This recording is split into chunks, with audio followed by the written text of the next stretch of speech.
Τι είναι αυτό? Ένα σπουργίτη.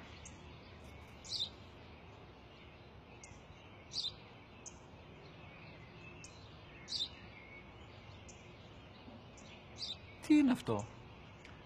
Μόλις τώρα στο πατέρα, σπουργίτη είναι.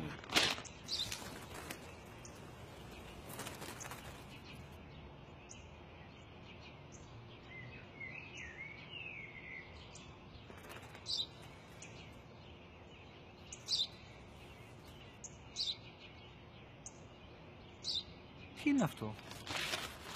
Ένα σπουργίτη είναι, πατέρα. Ένα σπουργίτη. Σπου-γι-τι!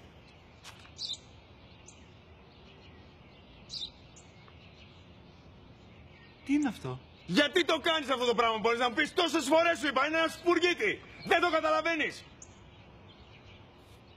Πού πας?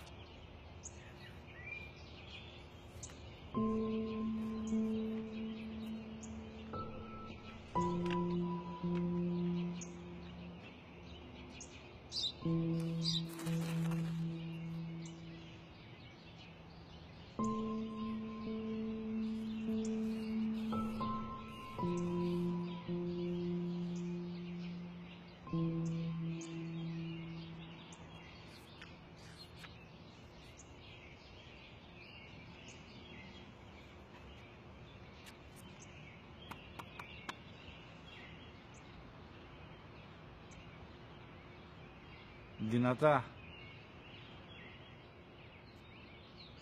Σήμερα ο μικρός μου γιος που πριν λίγες μέρες έκλεισε τα 3 καθόταν μαζί μου έξω στο πάρκο όταν ένας σπουργίτη ήρθε και κάθισε απέναντί μας. Ο γιος μου με ρώτησε 21 φορές τι ήταν αυτό και του απάντησα και τις 21 φορές ότι ήταν